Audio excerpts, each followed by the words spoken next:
This is my second video for my look at Abigail Shrier's Irreversible Damage. In the first, we looked at the introduction. And in this one, we're going to look at what is the book's foundation. And in this is Shrier's core argument for why trans boys aren't trans. And a lot of this is going to be coming from a +1 paper, which you may or may not be familiar with. We'll also go through a couple stories that Shrier seems to think supports her argument. But is this foundation sound?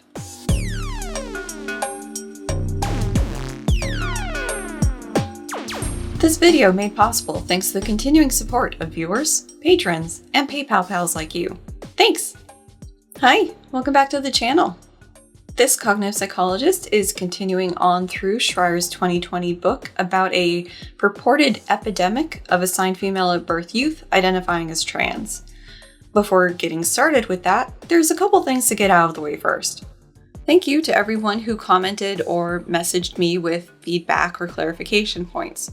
There's a couple places where I should have said things differently or tried to simplify things to make it easier to understand, but ended up not right. The one point that'll get corrected here at the outset is that top surgery for trans men is a mastectomy.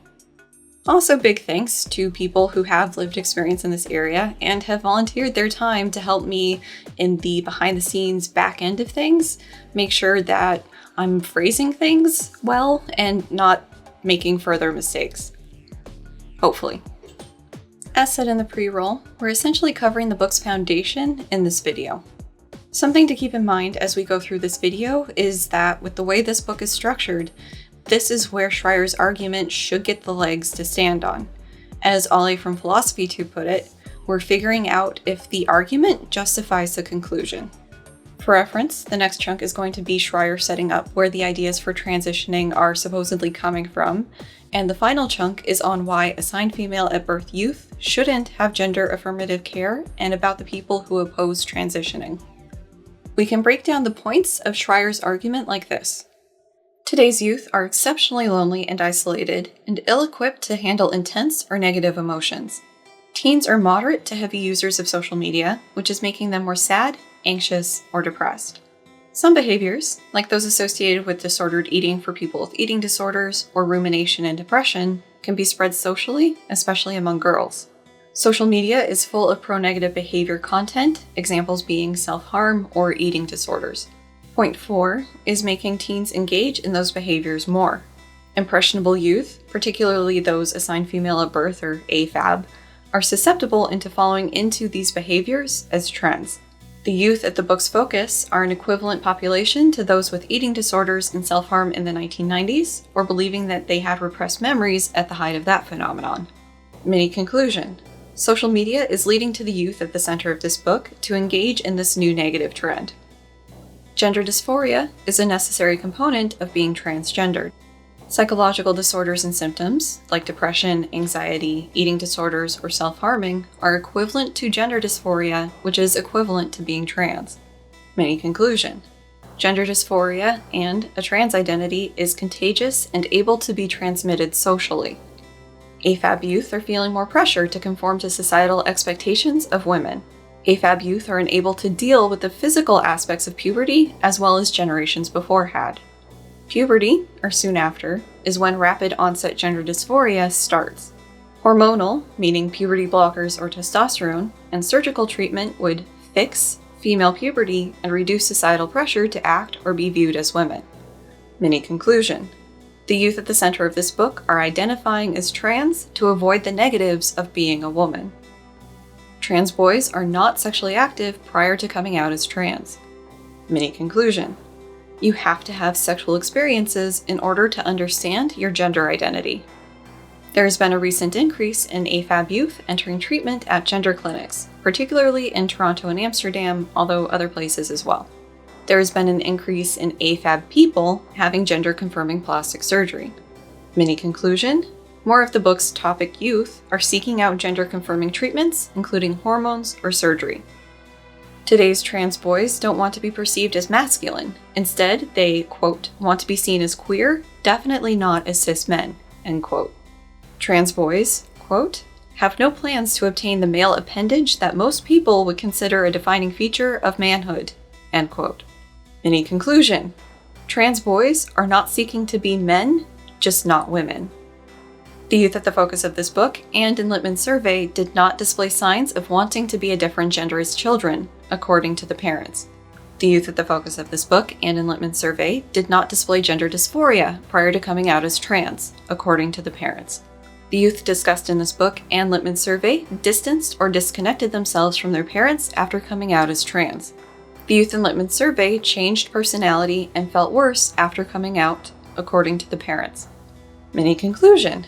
The youth at the focus of this book are experiencing a proposed new form of gender dysphoria called rapid onset gender dysphoria, which originates through social contagion, not an actual trans identity.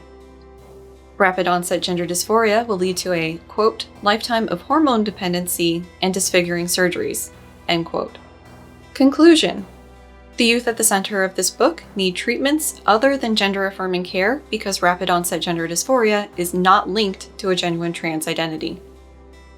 That is a whole lot of arguments we'll be covering in this video, in addition to what was covered in the intro. Some of the individual points will stand on their own, but I'm going to make the case that many of the mini conclusions and the final conclusion don't follow from their assertions. And this can be because the research doesn't support it, the research is missing, or it takes a logical jump to get from the assertions to the conclusion. And we'll revisit these at the end after we've talked through everything. With that out of the way, let me remind you of the visual shorthand that I use in these videos to indicate where ideas are coming from. This means I'm paraphrasing the book. This means I'm giving you my response or take on things, or integrating that with science and other referenced things. Schreier brings in a lot of op-eds and other not directly science sources, but for simplicity's sake, we're going to talk about it here. Also, as mentioned, we'll be spending a bit of time with the +1 paper that's a key piece for this book. Alright, let's get this show on the road.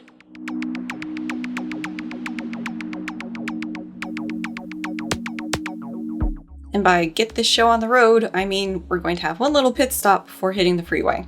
This is something I want to get out of the way now so that when it does come up, you'll have these dimensions in your head.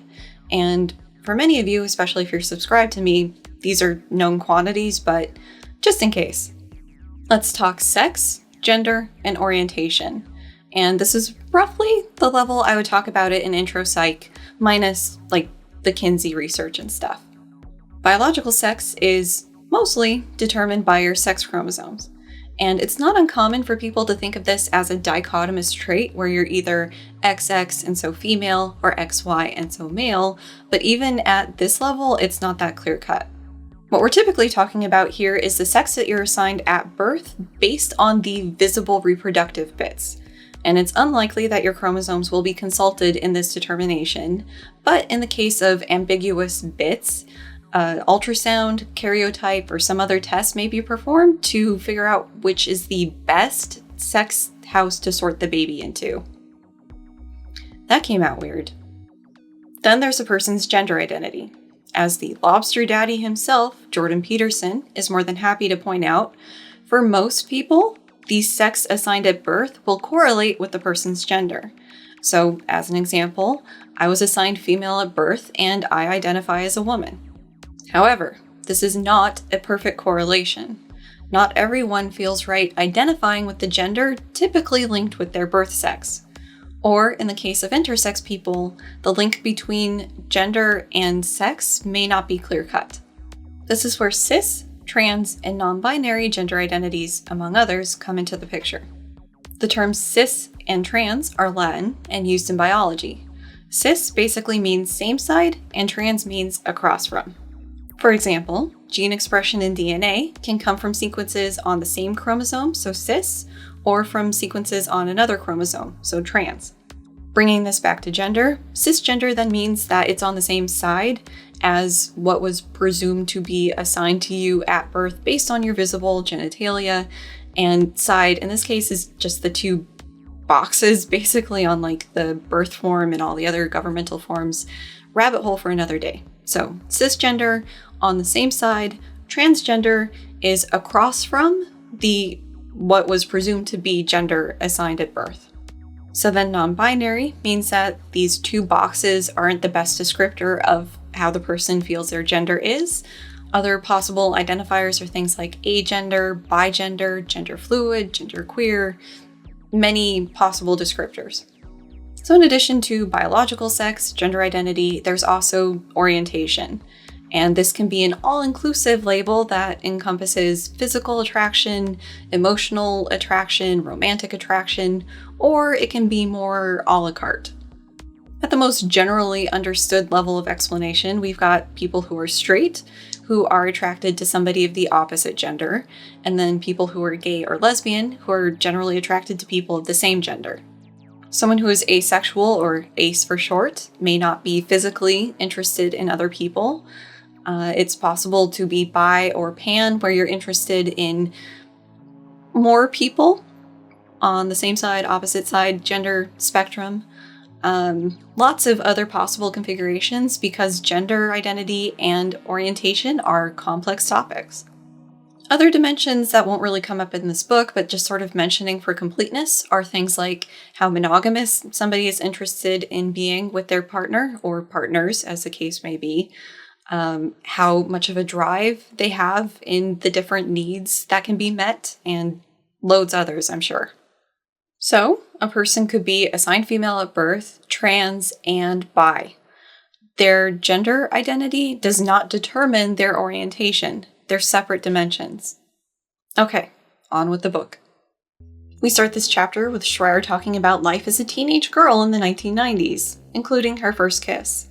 And the important part of this story for her is the in-person support she had from her friends, and figures that this sort of support between girls dates back to roughly the 1920s.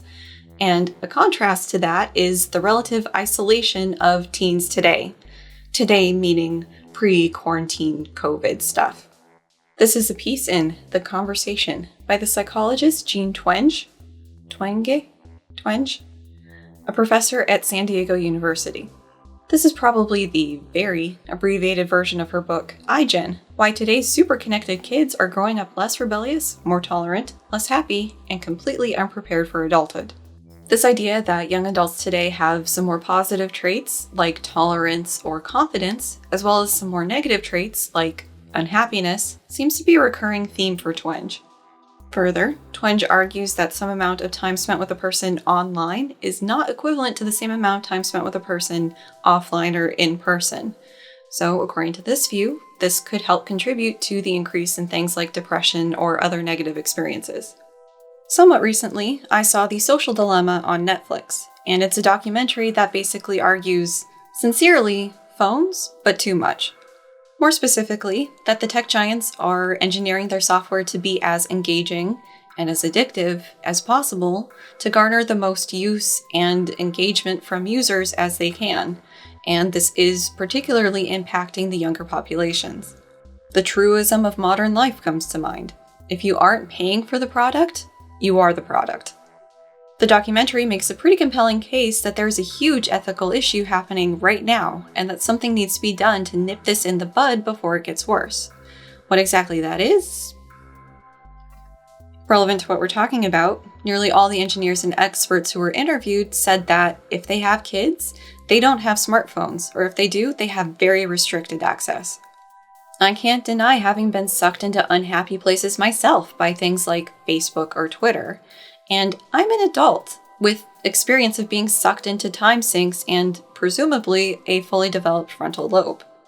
I'm old enough I can remember the before times, where the only way to get a hold of somebody was to call their house and hope that they were home. And my early teenage years, while they did include some awful friends, at least did not include relentless online bullying from them. In a piece not included by Schreier, Twenge indicates that a couple hours of use a day probably isn't harmful to kids. It's when you get into higher amounts of use that the hits to mental well-being starts happening. Schreier says that teens today are having less sex, pregnancies, abortions, and general in-person time than teens in the 90s. Popping in for a sec, Schreier's sources for the less sexual debauchery being done by teens is for data prior to 2010. This comment will make sense in a few. The puzzling thing for me is these aren't saying that the youth are having less sex, they're just doing so in a safer manner. Yay for safe sex education! It also puts easy online access to safe sex practices as a possible reason for the drop in teen pregnancies. This point about teen sex may seem out of place, but it'll come back later. She again reiterates that today's youth are substantially lonely. Statistics about an increase in thoughts of ending one's life are included, as well as one indicating that the rates of depression have gone up, particularly among girls and young women. And that same source indicates that the rates of self-harm have also gone up in that population. The Resnick piece is from Vox and was trying to explore how worried we should be about the possible link between youth mental health problems and online presence. Some researchers interviewed in it remind us of the difference between correlation and causation, particularly with Twenge's research.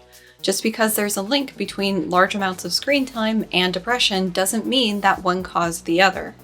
They also point out that the methodologies between experiments has been highly variable, which makes drawing direct, comparable conclusions from these a bit more difficult. The last issue I'll bring up from this is that of effect size. It's something I want to talk about on its own separately, but for now it is something we need to be mindful of. Effect size is a statistical concept that indicates the strength of a relationship or the size or magnitude of a difference between groups. And this is something that came up in the 12 Rules series when we were talking about gender differences. In the context here, Twenge found a difference between boys and girls in the correlation between social media use and depressive symptoms. For girls, the correlation was 0.06, and for boys, it was 0.01. So on the one hand, the relationship was stronger for girls than it was for boys, and only statistically significant for the girls. However, a correlation of 0.06 or a difference of 0.05 are not very big in the grand scheme of things. Getting a statistically significant correlation that small to be significant typically requires a pretty large sample size, which is exactly what they had. So the issue then becomes, at what point is a correlation that size useful in the real world? How meaningful is this relationship? Interesting to me is that these concerns were raised in the piece that Schreier cited to support that depression rates have gone up. And yeah, depression rates have gone up, but to put the blame on too much phones is too broad a conclusion at this point. Jonathan Haidt puts the blame on social media, and teens are a strong user of the different social media sites. Reference 13 is a piece about some Pew Center data. The basic gist is teens are online a fair bit, and that this has increased in more recent years. Some teens feel their use is mostly positive, some mostly negative, but the majority are in the meh group. Schreier posits that these social media sites boast a wide array of visual tutorials and pictorial inspiration to self-harm, anorexia, thinspiration or thinspo, cutting, and suicide. Posting one's experience with any of these afflictions offers the chance to win hundreds, even thousands of followers.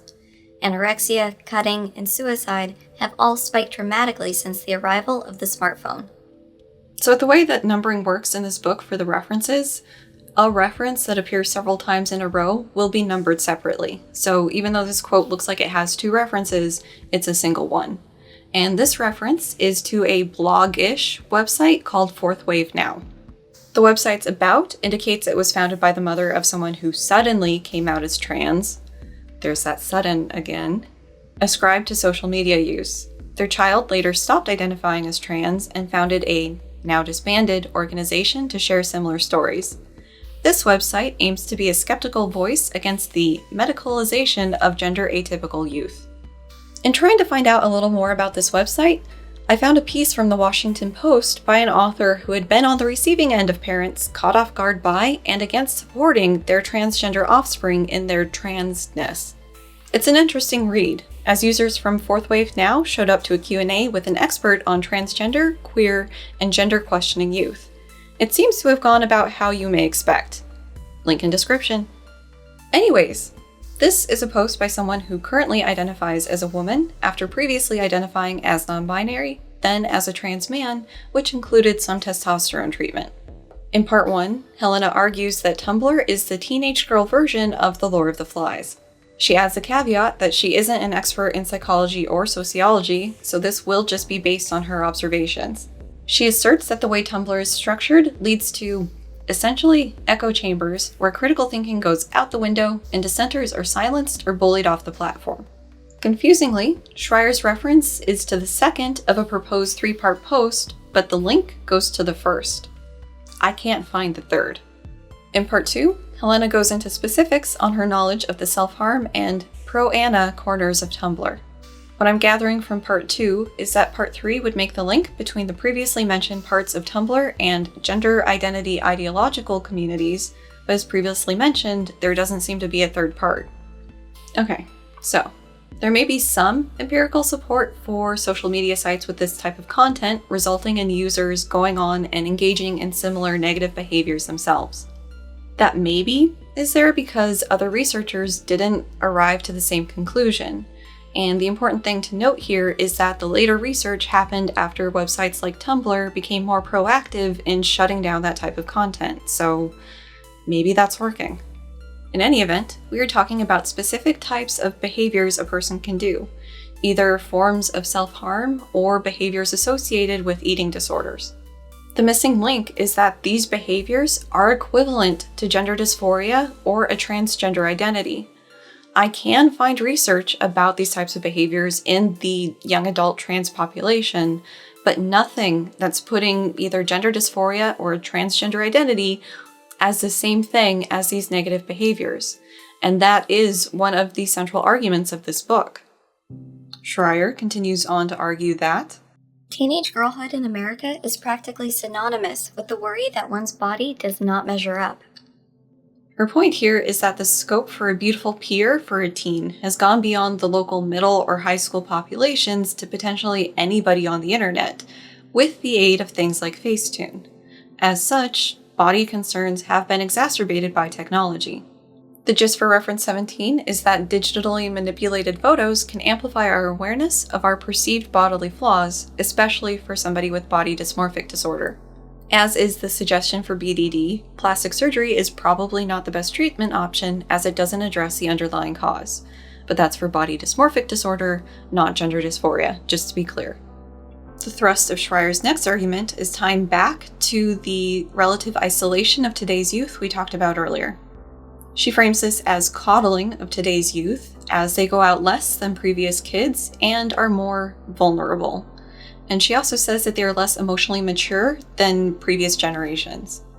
Working a little backwards, I think the part about emotional maturity was taken a bit out of context.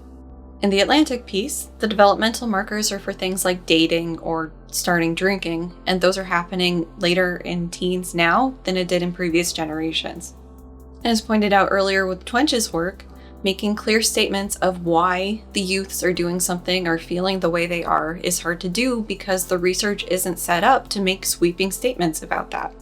I haven't read the Lukianoff and Haidt books, so I can't directly speak to the claims made there. However, living through unprecedented event after unprecedented event is certainly going to be a confound in looking at how Zoomers launch into adulthood. Just look at how stalled we millennials were by the housing market crash. But this misinterpretation of Twenge's maturity statement, intentional or not, may still serve a purpose. Schreier says that many parents she spoke to in researching this transgender craze indicated that their kids were immature for their age. Many of the AFAB youth who fall for the transgender craze lead upper middle class Gen Z lives, carefully tended by those for whom parent is an active verb, even a life's work. They are often stellar students. Until the transgender craze strikes, these adolescents are notable for their agreeableness, companionability, and utter lack of rebellion. They've never smoked a cigarette. They don't ever drink. I don't know about you all, but to me, this almost says more about the parents and their interactions with their kids than the kids themselves, especially when you factor in things that may fly under the radar, like vaping. They've also never been sexually active. Many have never had a kiss, with boy or girl. According to Sasha Ayad, a therapist whose practice is largely devoted to trans-identifying adolescents, many have never masturbated. Their bodies are a mystery to them, their deepest desires underexplored and largely unknown. There are no references for these claims made, or even this therapist. A little digging, and you can find her therapeutic approach. Disappointingly, Jung is brought into the discussion early. Basically, it sounds like she does work in her client's unconscious to figure out a reason why they may feel like they're trans. And in this approach post, she questions the APA's guidelines for how to treat gender-questioning youth. The broad consensus by health and psychological organizations is that kids can be trans, and gender-affirming care is the best way forward. IAD is questioning that. Going back to the quote, I'm again going to put forward that these parents probably don't know everything going on in their kids' lives, especially if the kids aren't feeling fully accepted. This reminds me of the gross line of thought that LGBT people can be hit with sometimes. You're just gay, ace, what have you, because you haven't had good blank yet. Schreier argues that teenage girls feel like they should be more beautiful, feminine, perfect. And she says that they want to go out and experiment, apparently not gender identity given this book, but they can't because they're always on their phone. So they engage in behaviors like eating disorders or self-harm in order to feel something. NANI? Schreier then talks about Brandon Teena in the movie Boys Don't Cry as cultural entry points for having awareness about trans boys and men, and talks a little bit about his story. I'll put a link in the description for Brandon's full story. Sadly, but unsurprisingly, Schreier misgenders him throughout. Schreier makes some pretty bold claims about how the trans boys of today are different from Brandon. Specifically, that the trans boys of today don't want to identify as masculine. Again, I can't emphasize this enough. This is Schreier making this argument that trans boys, just all trans boys, would rather identify as queer than as cis men. They flee womanhood like a house on fire, their minds fixed on escape, not on any particular destination. Some trans boys or men may prefer to be on the more androgynous end of things, and that's fine. It doesn't invalidate them. And also, that's not everybody's preference. I also think it's probably fair to say that the majority of trans men will likely never identify as cis men, as in Schreier's quote. All trans people I know have the understanding that after transitioning, they will still be trans. It's how this works. Then, in an apparent case of NB erasure, Schreier reports that 12% of AFAB trans people have had or indicate interest in having a phalloplasty. And to her, this is something that, quote, most would consider a defining feature of manhood, end quote.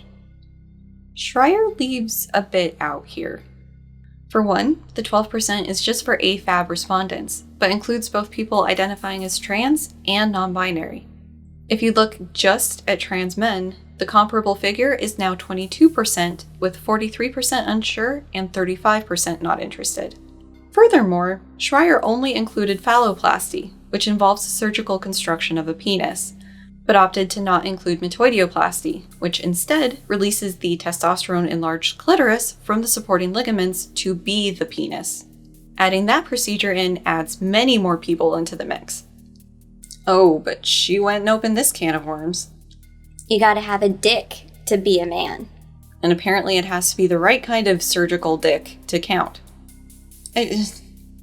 No. Manhood is more than a body part. This is not my area of expertise, so in the description, I'll include links for some men's stories and experiences on why they have or haven't had certain surgeries. The rest of this chapter focuses on 3 trans people's stories, as relayed to Schreier by their parents, and her reactions or responses to them.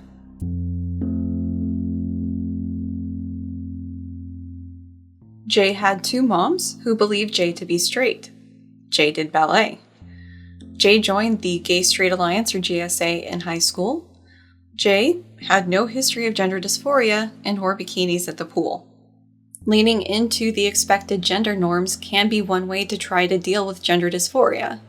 See Transformer on Netflix for one person's experience with this. Jay was gal pals with a friend, Elle, who introduced them to anime, computer-animated images of anthropomorphized creatures. Jay played Cinderella in a performance and was embarrassed when Elle was there, according to the moms. Gendered performances, such as occur in ballet, fly in the face of trans identification. To transgender adolescents, gendered behavior that accords with one's sex is the ultimate blunder. It unmasks as frauds those who lack commitment, who are really just cis after all. Jay was exposed to the genderbread person in class, which horrified one of Jay's moms. According to the parents, Jay was cutting due to pressure from the ballet company.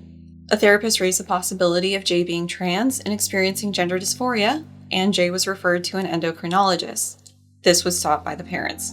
Jay was put in with another therapist who was also pursuing affirmative care. Their parents described them as coming out of the sessions angry, detached, and cocky. Leaving a safe space to go home to unsupportive parents can do that to a person. Jay came out as trans and cut their hair their junior year of high school. After initially resisting it, their parents tried going along with it, but said it made them angrier and more detached, so they ditched it. Again, I'd like to hear Jay's side of this and their perception of how their parents handled this. How long did they try? Was there any weird tone happening when they did? Things like that. Jay's name and pronouns were used at school, contrary to the mom's wishes, who also said their child was indoctrinating themselves via YouTube. One parent told Jay they would be helping them with being trans if they thought it was the right fit for them, but she didn't think it was right for them, and so wasn't. Over dinner at one point, Jay talked about different gender identities, and one mom said, "That seems like a small box to put yourself in. So a woman is someone who identifies as a Barbie doll and wears bikinis and is really catty? Biology, not hyper-feminized stereotypes, is what makes someone a woman." At one point, Natalie Wynn talks about this. The kind of precarious line between leaning into the stereotypes to avoid getting clocked and potentially offending people and using those gendered norms to not stick out. According to the parents, Jay got worse emotionally. They found someone calling Jay their boyfriend on their phone. Jay was accepted into a college fine arts program their senior year. Parents asked instead that they take a year off. At 18, Jay moved out, signed up for Medicaid, and started testosterone. Jay was able to join a dance company in a masculine role, but was lacking in strength. From what I understand, the choreographer had to choreograph it 3 times because they couldn't keep up as a man. They dropped a couple of dancers. I was in a couple dance companies, and in one, we had a guy who didn't have a lot of upper body strength, and so choreography would be adjusted for him because he couldn't lift most of his partners, and that's fine. Also, drops happen when you're practicing lifts. You can do things to try to mitigate the risk of it, like have spotters and padding and stuff, but even if you've done a lift 100 times, things can still go wrong, even with the strongest of partners. This is just part of dance, and these sorts of things wouldn't be end-of-the-world news, especially for a smaller company. Jay's mom reprimanded them for potentially hurting someone else's career and body. Jay cut off their parents and blocked them on Instagram, but the parents still snoop. Schreier indicates having been a tomboy in the 90s, which in her meaning means that she excelled at sports and preferred the company of boys to girls as friends, and that she didn't know any trans people as a teen. I too was a tomboy in high school in the 90s, and I don't remember anybody in my class being trans, and my school had several thousand students, so the odds are potentially good that somebody there was trans and I just didn't know. Several of my classmates were gay and out in high school, and further, people have come out since graduating. My definition of tomboy is different from Schreier's, with a de-emphasizing of the sports in my case, and just a general boyish preference. So for like toys when I was little, or the types of games we played on the playground, movies, video games, boyish stuff. According to Schreier, tomboys no longer exist. If you fit that mold, you would have to identify as trans now. It is apparently now impossible to identify as a cis girl or woman and have more boyish interests, style of dress, what have you. News to me. My small corner of Twitter disagrees. Hey, 69. Nice.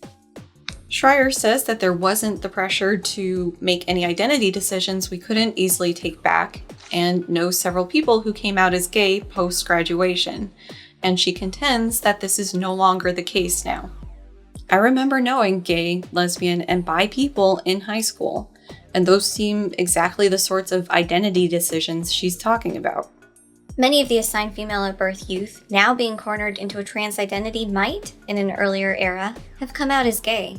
You've got a situation where young lesbians are being pressured if they don't give in to this new idea of what it is to be a lesbian, prominent gay writer Julia D. Robertson told me. That new idea is that lesbians do not exist. Girls with more masculine presentations are really boys. They're coming for our lesbians argument. Natch. Other pieces by Robertson. Remembering Stormy, the woman of color who incited the Stonewall Revolution. Subtitle, Let's set the record straight, no pun intended. A lesbian was responsible for starting the Stonewall riot. No child is born in the wrong body. And an anonymous letter from a terrified lesbian. And the Velvet Chronicles About page can be illuminating. Schreier says that S would have been a tomboy in previous generations as they were athletic and daring. There's that tomboy thing again.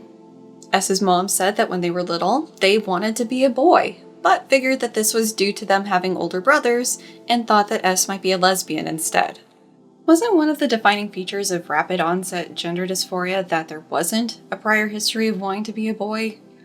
And also, what does having an attraction to women have to do with wanting to be a boy? Come on. It's explicitly included that S was growing up before computers became a big deal. Again, this doesn't track with Schreier's full narrative. S got really into swimming, dated a boy in high school, but broke it off with him because the feelings weren't right. S was then described as developing unrequited crushes on girls, and their parents assuming that they were a lesbian, which they emphasized that they would have been totally cool with. S was accepted into an Ivy League school for their swim team, and the parents took out a substantial loan to pay for it. S came out as a lesbian their freshman year. Parents were overjoyed. S got dumped their senior year of college and was described as being bullied by other students as a consequence. S received on-campus counseling and... It was then that we felt the whole idea of being transgender was first suggested, S's mother Mary said. S was having a crew cut and wearing a suit and tie. I guess it was a natural thing for them to suggest that this might be their issue. I like to wear me some masculine clothes as much as the next tomboy, but I kind of doubt that's what the counselor keyed in on. S told their parents they were trans and wanted to start hormones. S's mom told them, I just don't think you ought to do any medical things. I think that would be a huge mistake because I don't think that you are a guy, and I don't think you can ever become a guy. Super supportive. Good job. For a while, that message seemed to sink in. S stopped bringing up transitioning, and Mary was relieved. The message that sunk in probably wasn't the one that Mary thought it was. S got an unpaid internship, their parents paid for room and board. Somehow they know S was seeing a gender therapist. S visited back home, their parents noticed they were chest binding and smoking. 2 ER visits later, from trouble breathing, Mary, the mother, commented that it wasn't surprising given what S was up to. S told Mary this made them feel unsafe and hurt. While job hunting, S's dad told them to tone down their look to make a better impression. S secured a job, then emailed their parents that they were cutting them out of their life. We paid for their tuition 100% the whole way through. We paid for them to get settled in New York City.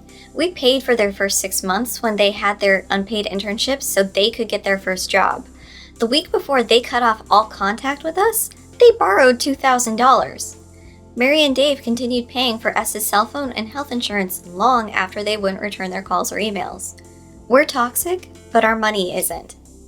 I know this is a bit of the telephone game for S's story, with it being relayed through their parents and then Schreier and now me, but it kind of sounds like their parents had a view of them and wouldn't see S for who they really were. Also, that financial entitlement. They paid this much and this much and this much, so their rule is law. It's no wonder S cut ties with them. Puberty sucks, Schreier says, especially for girls. On the one hand, yeah, periods suck, especially early on, and you're just learning how to deal with it and they're random as hell, but I never had to deal with a surprise boner. Schreier notes that menarche is happening at an earlier age than it did historically. Yep. And this is causing girls to have to endure sexual attention at an earlier age because of breasts. Ugh. Then Schreier continues on in a missed but so close kind of way with Puberty is also when today's transgender craze among assigned female at birth youth typically takes hold. AFAB youth feel alienated from a body pummeling them from the inside. The stress brought on by puberty is age-old. What is new is today's adolescents' relative inability to bear it, and the constant presence of apparent alternatives. To point out again, Schreier has not demonstrated that kids these days aren't handling puberty well or that identifying as trans is a way out. And is it any wonder why puberty would be a time when someone who is uncomfortable with their gender or body would feel even more so? If you don't want to grow into your birth sex and you're starting to get the first signs of it happening, how could that be anything but body horror? Schreier ends the puberty discussion by saying that testosterone is the quick fix for female puberty, analogous to Xanax for nerves or Lexapro for the blues. Well, she can fuck right off with that logic. Anti-anxiety and antidepressant drugs are typically given to people for anxiety and depression, not just their nerves or the blues. Psychological disorders.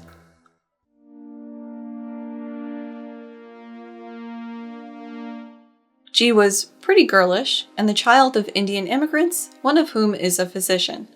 A friend of G's came out as trans in middle school. At the start of high school, G got into Tumblr and DeviantArt, then started talking gender identity with their parents, but there's no indication they associated it with themselves. At some point after that, G came out as trans and joined the GSA. While the mom is said to be relieved that G finally had some friends, it's noted that they sort of went along with it as a hobby, but never acceded to their name or pronouns. Super supportive. G's dad said it seemed like a contagion because other kids at the school were trans and it came out of nowhere. G was nominated for a leadership retreat. At the end of it, the students put on a play about what sounds like issues important to them. The whole play focused on sexuality and gender, G's mother told me. It was all about these depressed kids with no motivations. Each kid stood up and introduced themselves with some alleged hardship identity. I'm depressed. I'm gay. Then G stood up. I'm transgender, and I go by they, them. We were like in tears. We didn't know what to do, their mother said. Alleged hardship, huh? It's completely out of the realm of possibility that these kids actually had these things going on in their lives. And remember, this is after G already came out to their parents, complete with name and pronouns, and they're still shocked. G got rid of their girls' clothes and talked about starting testosterone and having top surgery, which alarmed their parents. G's parents then found out the school had been using their name and pronouns without the parents' knowledge, and Schreier basically says that G was trans to get friends. These stories, Schreier makes a big deal about the online communities and found families that these kids form, but is it any fucking wonder? And I would assume that she's sharing these stories because they're representative of what she's trying to convey, right? Because it doesn't seem like they're supporting her arguments well, if at all. Schreier describes her middle school high priestess of sexual advice, basically a fellow student who talked a big game and had tons of bad advice, like skip the condom. AFAB teens today are in some ways more worldly, less likely to rely on a single peer for their sex education. From the earliest days of 7th grade, they can name for you every shade of sexual identity, from pansexual, formerly known as bi, That's a contentious simplification. to queer and demisexual. They know every variant on gender identity, from non-binary and gender fluid to two-spirit and transgender. They may have even learned these at school, from a teacher. What they lack is in-person contact with each other. It's probably a safe assumption that Schreier is trying to scare the reader with all these different identities, but if the kids actually know these things, great. Knowing about these different possibilities will hopefully make it easier for them to understand and communicate their own needs and wants. The Jungi therapist from earlier told Schreier that kids will opt for online interactions if given a choice. Online interactions are a new-ish form of communicating, and for some things it's easier and possibly better. Young or old, as long as you can work the tech. From what Schreier has talked about, some of her concern seems to revolve around less in-person interactions with friends. But with online communication, it seems like there's more access to your friends, not less. And maybe that's part of the problem that Twenge was talking about earlier. Somehow, this gets linked to not having friends to ask questions, even online apparently, and so turning to the internet for answers, which includes social media. And the therapist says that kids these days won't figure out their sexuality for themselves, they'll have it told to them by social media.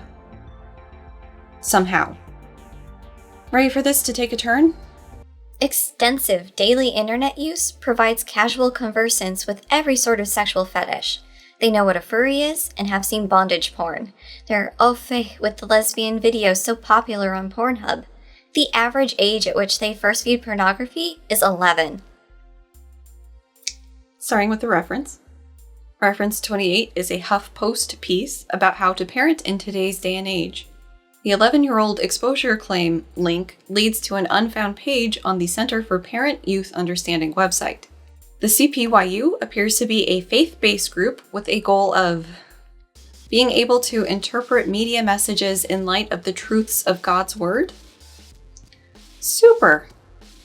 This video is going to be long enough as it is, so we're not going to dig into the porn discussion other than to say that I can't easily dig up an average age of exposure, so comment below if you know, I guess. It's not like kids haven't been sneaking off with porn since porn has been a thing. I remember it practically being a rite of passage for kids my age to try to view their first porn through poorly turned static on a TV set, or to stay up late and try to watch some Skinamax or whatever after the parents had gone to bed. A little bit younger than me, or with a little bit more money, you could try to download illicit images through dial-up internet and hope the image loads before your parents got wise. Older than me, and you could probably try to filch one of your parents' porno mags.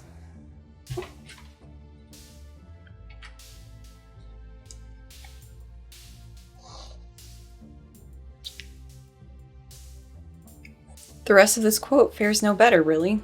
Betty Page isn't remembered as the assistant to Billy Graham. Furries aren't a new thing. The male gaze, fetishizing women's sexual encounters with women, is also not new. Schreier brings up her younger self and experiences, but then seems shocked by things that have taken new forms with modern technology. An interesting bit of hand-wringing follows, with Schreier talking about fewer teens being sexually active now. Something Schreier leaves out is that this piece indicates that it's all ages having less sex now than in days past, not just the youth. However, the reason this is a concern for Schreier is likely something that came up earlier. Many of the AFAB youth who adopt a transgender identity have never had a single sexual or romantic experience. They have never been kissed by a boy or a girl. What they lack in life experience, they make up for with a sex-studded vocabulary and avant-garde gender theory. Deep in the caverns of the internet, a squadron of healers waits to advise them. As I said earlier, it sounds so similar to the "you're just X because you haven't had the right Y." Couldn't be that these kids are just exploring their gender identity and feel that trans is the best descriptor for them. Nope, they just haven't had a cis-confirming sexual experience yet. Schreier wraps up this chapter with the comment that the gender dysphoria experts either failed to notice the trans epidemic or were too afraid to speak out about it because of potential blowback. But never fear, Lisa Littman is here.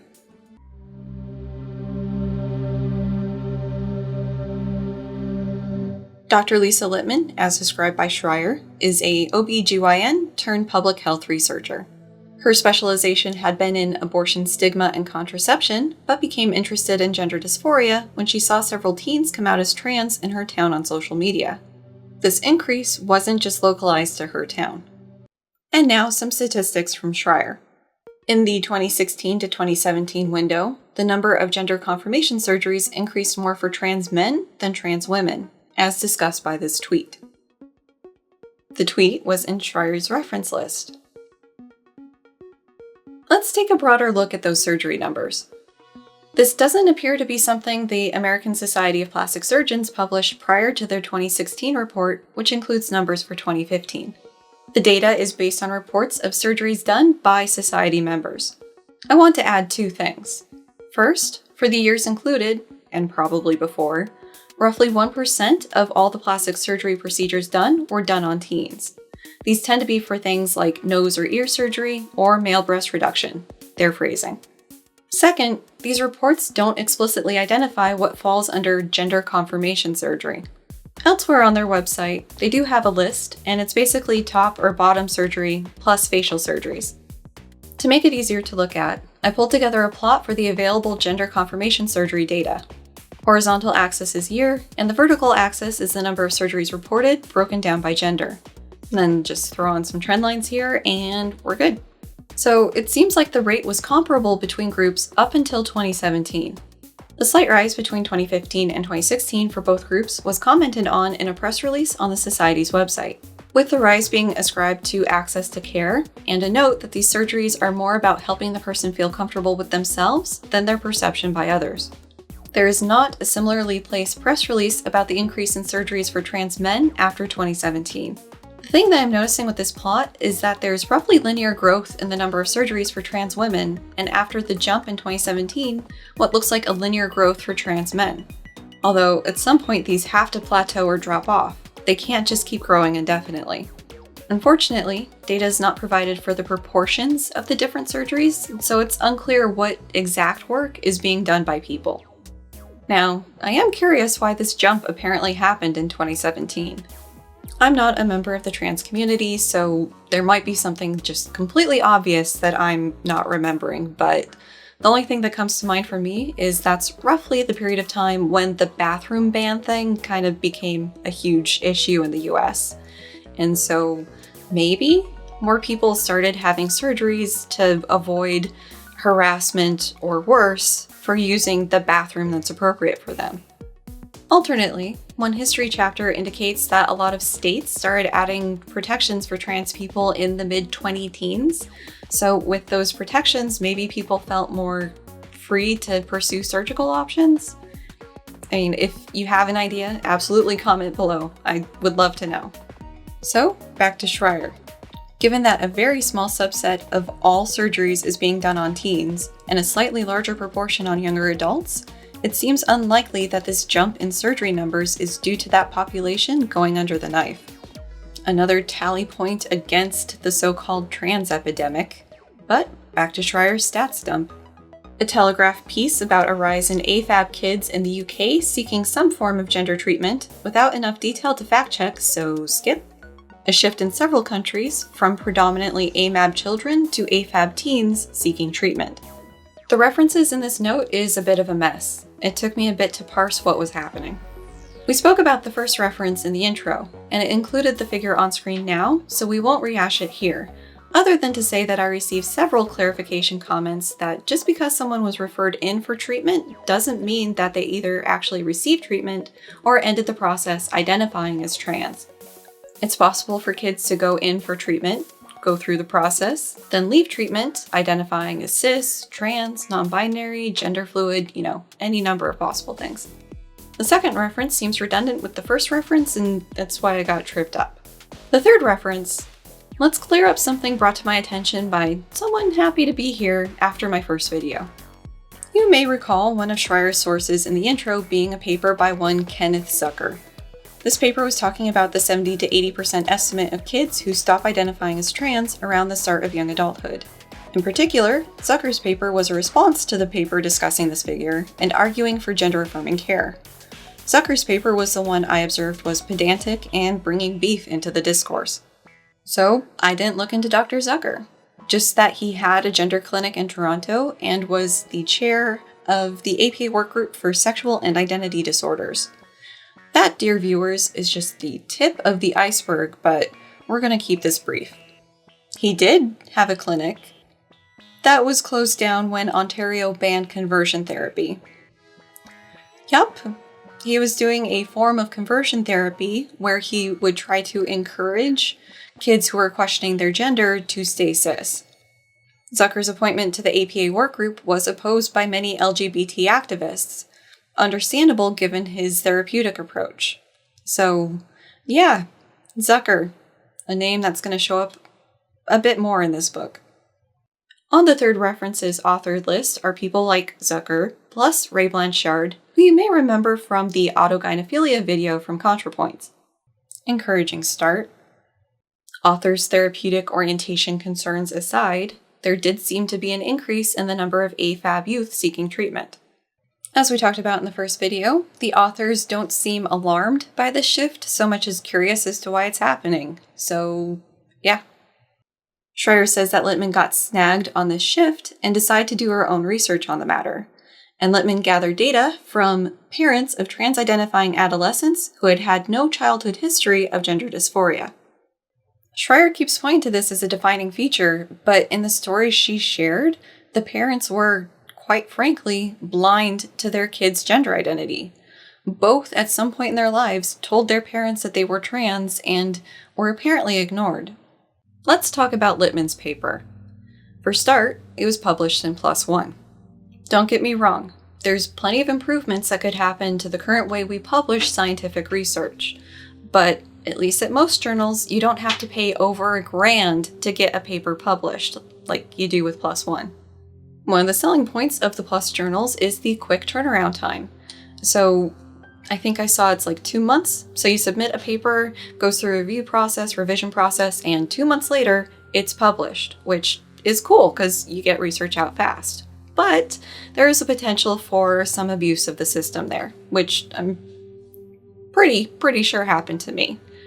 I submitted my paper to a journal that had an average 3 or 4 month turnaround time, and 6 or 7 months later, still no feedback. 8 months later, I get the feedback that my research was not original. It had already been done. Do a little digging. Turns out that one of my reviewers had a mysteriously identical experiment to what I had submitted published in the interim in PLOS ONE. And there's fuck all I can do about it. Also, when I was in grad school, my understanding of the PLOS ONE journals is that the review process was very light touch. The reviewers might have a couple of surface comments, but it wasn't the same hell process that it could be at other journals, for better or worse. So, I may be biased, I admit, but I tend to regard papers published in the PLOS journals with a bit more scrutiny than I do more mainstream journals. Littman is tentatively proposing a new form of gender dysphoria called rapid onset gender dysphoria, termed such for its supposed sudden appearance. And this is exploratory. We're just proposing it and asking questions, you guys. Don't take it too seriously. We're just curious. And rapid onset gender dysphoria would be different than early or late onset gender dysphoria.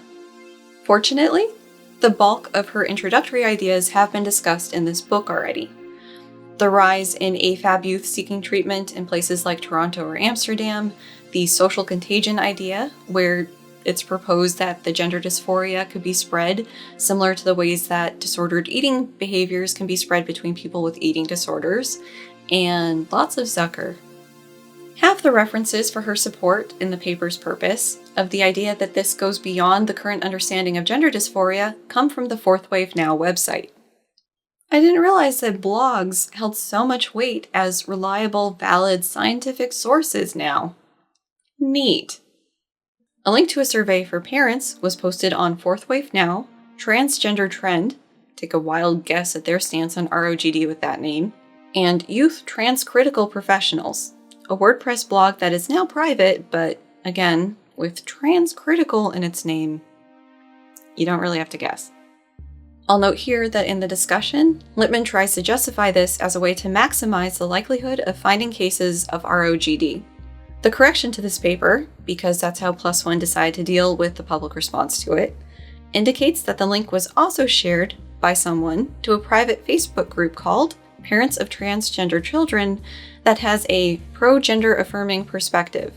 So, Schreier argues that it's possible that varied perspectives could have been represented in this data.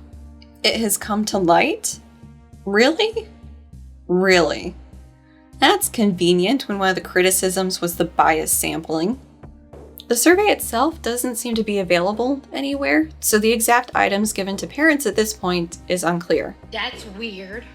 For the survey to be included, the parent had to indicate that 1, the kid's gender dysphoria started suddenly or rapidly, and 2, the gender dysphoria started during or after puberty. Concern. This is stacking the deck for what Littman is looking for. Why exclude other forms of gender dysphoria, especially if you're trying to figure out if this is a unique thing or not? Including the perspectives of parents with kids who have other forms of dysphoria would be indicative if there's unique features to rapid onset or not. This probably functionally acts as a filter for the pro-gender affirming perspective parents, as I'd bet those parents weren't blindsided by their kids coming out as trans.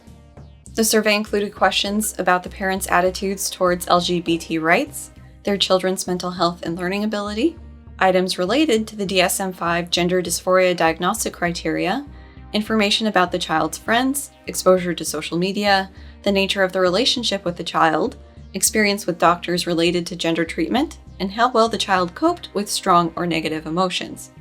There is no indication that the survey was pre-tested, run past gender dysphoria experts, or other features I'd associate with a large-scale survey like this.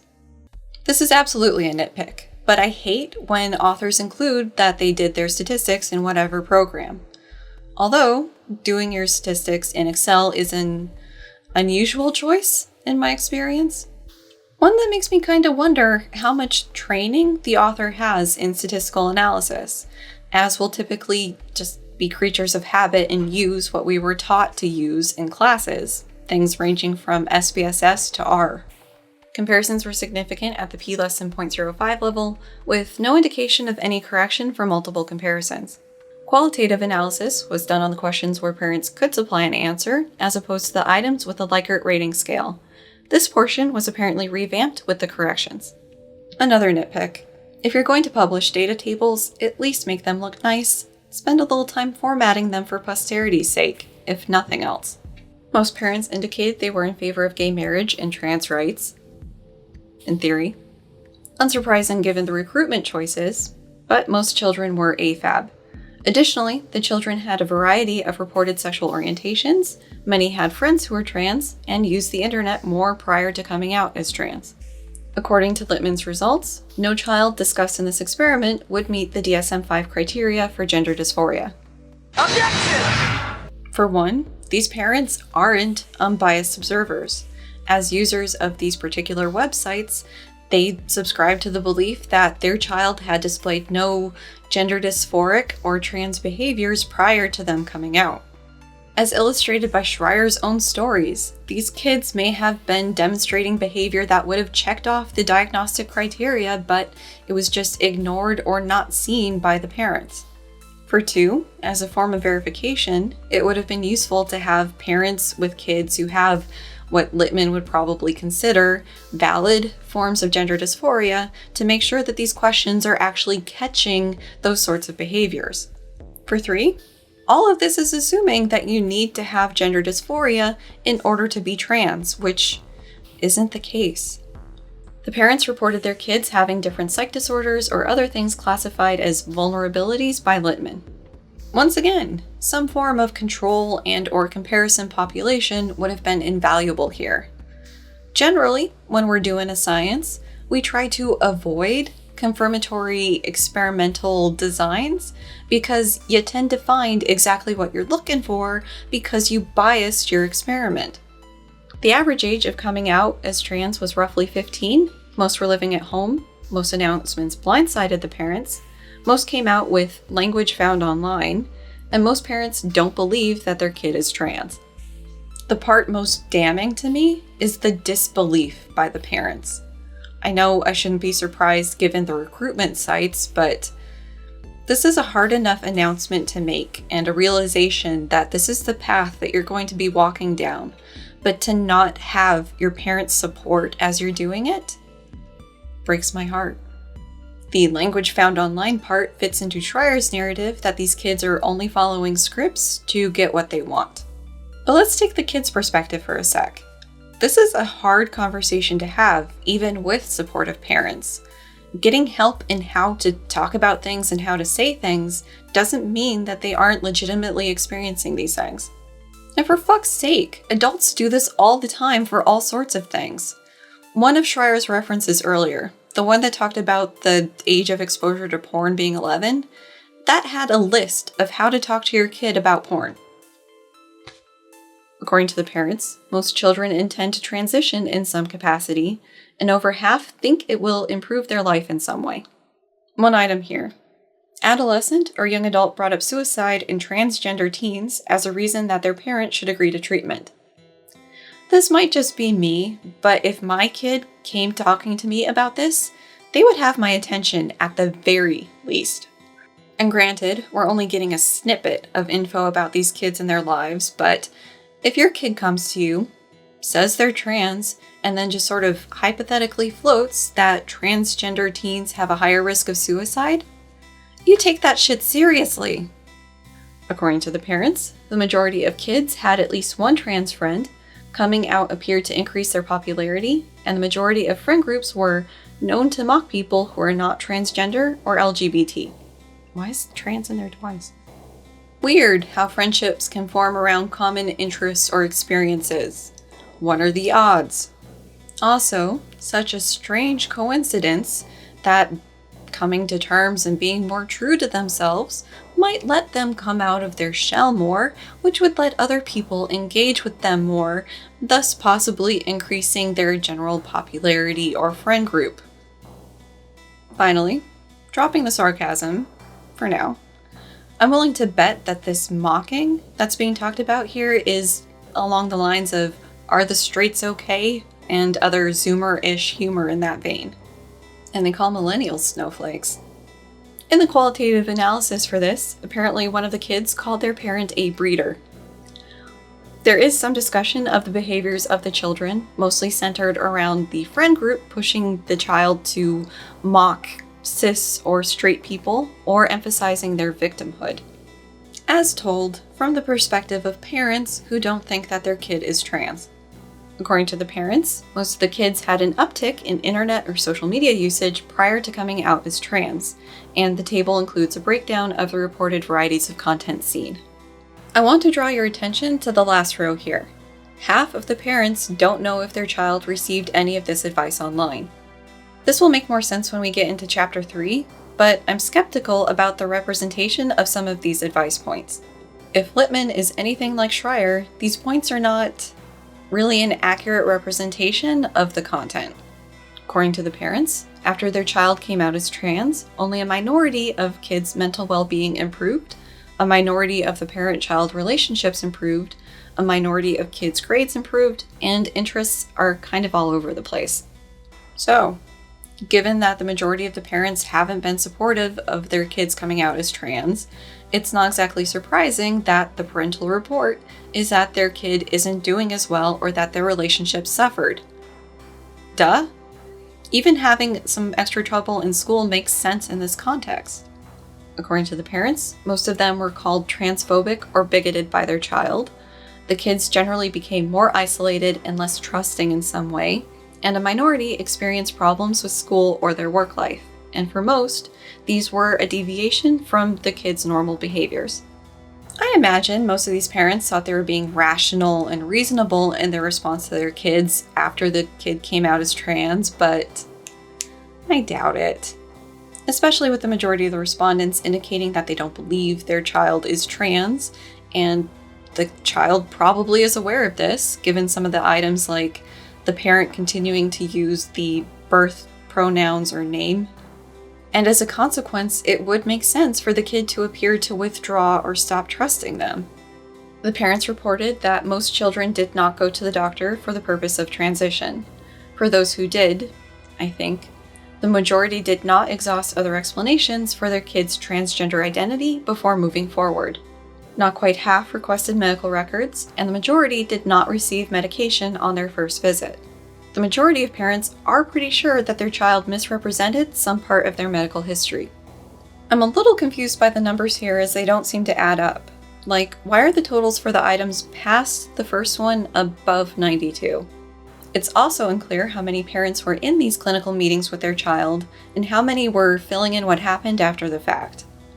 This is a huge pile of suspicious. According to the parents, the majority of children took steps towards transitioning and still identify as trans. The statistical analysis was done to compare between children who were described by their parents as having been exposed to social influence versus those who did not have a clear influence, so this included the knows and the don't knows. Specifics for what survey items this presumably is including is not provided. Some comparisons were significant, some weren't.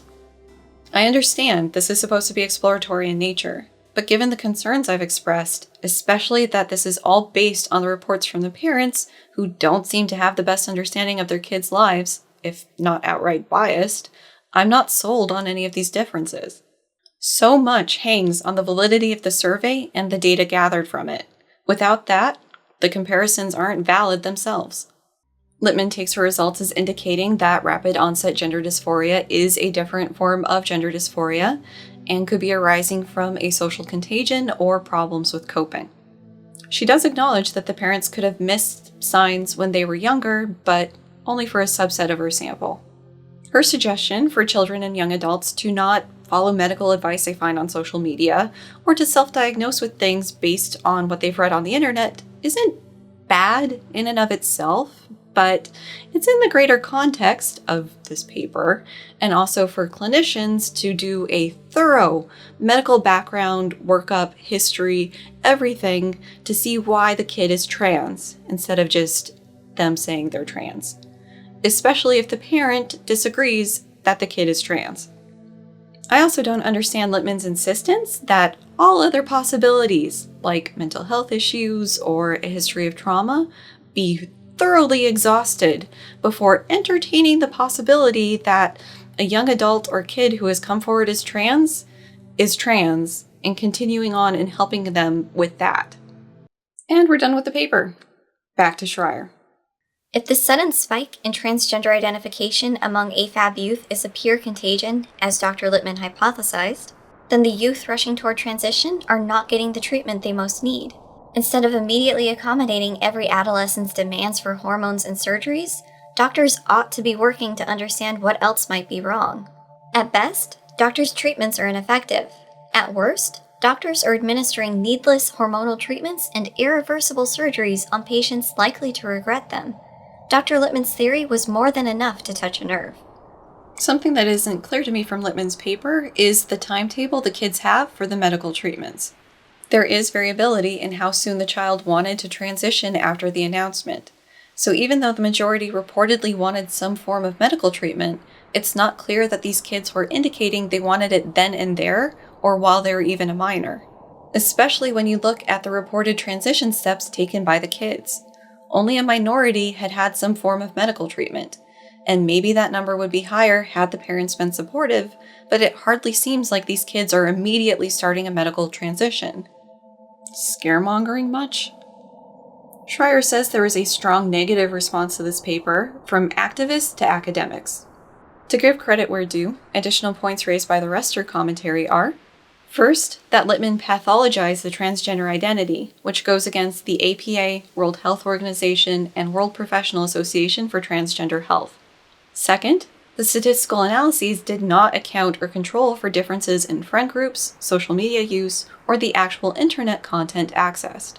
Finally, the percent of kids offered hormonal treatment reported by Littman does not match previously published data or guidelines, which is mad sus. Brown University changed their press release about the findings of the paper to a detailed explanation of why they pulled the press release and a letter from the School of Public Health's dean covering the importance of solid methodology and understanding the scope and limitations of one's research, especially when they have a large implication for healthcare. Curious. Schreier's reference here is to a piece criticizing the university for not standing up for Littman because of political pressure, and not Brown's website. I guess it's up to the reader to decide if Brown and the dean were essentially virtue signaling when they said they would have pulled work with as many questions and concerns raised about it, regardless of the content. The lead editor at PLOS ONE also put out a letter about the need to revise the paper and apologizing for the issues not being caught in the review process. But Schreier says that the Littman paper had been through the peer review process, and we all know that's perfect, so Brown and PLOS ONE caved to the woke mob. A paper by Zucker is brought in as support for relying on parental reports for assessing a child's mental health. From Zucker's description of this specific test, it sounds like it's not really used past the age of 10 or 11, which suggests that teens might just be consulted directly. Although, looking at the abstract of the test that Zucker references, only a fifth of the total picture comes from parental reports. The other 80% comes from things like a teacher report, a cognitive assessment of the kid, a physical assessment of the kid, and interactions of the test giver with the child. So this idea that 100% can come from the parent themselves is no. In a seeming attempt at she can't be X because of Y, Schreier talks about Littman's part-time work at a Planned Parenthood and writing for the HuffPost in support of Democratic policies on healthcare and taxes. Cool, but she's sort of falling into the same logical trap as Littman did with those parental questions about their support for gay marriage and trans rights. It's possible for people to hold apparently contradictory beliefs. It's possible for good people to have blind spots. The important thing is what you do when you're confronted with them. I am so confused by this. Schreier says that Psychology Today published a letter arguing against Littman's paper. But it's not on the Psychology Today website. It's specifically against something that was on the Psychology Today website, written by a third party talking about Littman's paper. The authors of this paper were asking Psychology Today to remove this post discussing Littman's paper. Schreier? What are you doing? You're a journalist, right? What happened here? Schreier describes a meal she had with Littman. The part I'll include is Schreier's speculation that these trans boys are identifying as trans to gain minority status, or to rebel, or because they can't deal with not being happy. The increase in the number of people identifying as trans in general, and the shift to more AFAB trans youth are revisited. This is to serve as a segue into how Littman found the website she ended up recruiting respondents from, and how she made the link between eating disorders and rapid onset gender dysphoria. Yes, there is pro-Anna content on the web. Yes, there is content of trans boys and men sharing their experiences and journeys. That doesn't mean they're equivalent. Schreier provides a couple Reddit posts as demonstrations of coaching on how to lie to get what you want. 2 have deleted messages, so it's not entirely clear what the context of the question was, and some people are giving the advice to lie, but it seems far more are telling the posters to be honest and upfront, so... Littman is apparently huge on family with a capital F, and Schreier indicates this is part of Littman's reason for getting into this research. On the websites, she saw all these instances of kids coming out as trans, and then, according to the parents, turning against the family. Cool, but it seems the emphasis shouldn't be on the kid coming out as trans so much as the parents' reaction to that news. Schreier includes Littman's core features of rapid onset gender dysphoria. 1. The belief that non-specific symptoms should be perceived as gender dysphoria, and that their presence is proof of being transgender. 2. The belief that the only path to happiness is transition. 3. The belief that anyone who disagrees with the self-assessment of being transgender or opposes the plans for transition is transphobic, abusive, and should be cut off. An issue with this is, best I can tell, the non-specificity is rather non-specific in Littman's paper. Some of this is coming from a children's book talking about gender identity, a report from an APA task force in 2012 indicating more research needed to be done on trans youth, the Reddit posts, and a website that I'm not killing my computer to look at. Point 3 will be expanded more on in the 3rd chapter, but I'll say here that it's an oversimplification and out of context.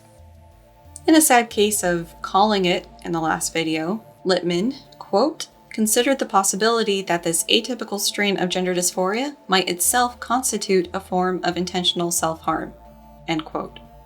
Because it apparently needs to be said to at least one person, the idea that a trans person, in this case in their youth, would go through the medical transition process as a form of self-harm is offensive.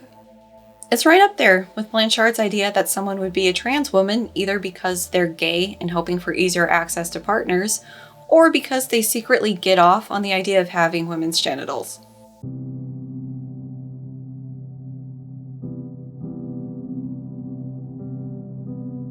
Alright, let's revisit those arguments from the start of the video.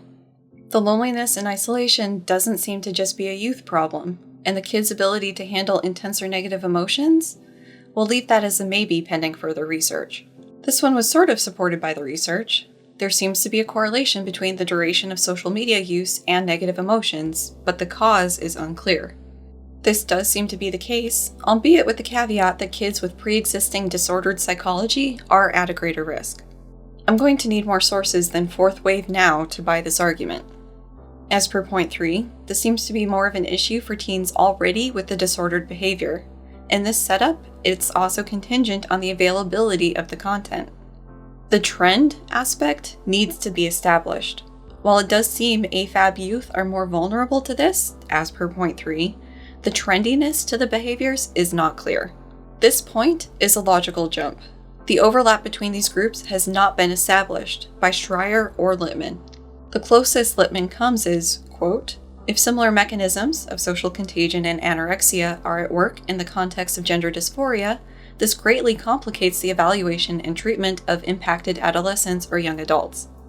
With many of the supporting points needing further clarification and research, or just not being sound on their own, this mini conclusion is not supported. Many trans people would disagree.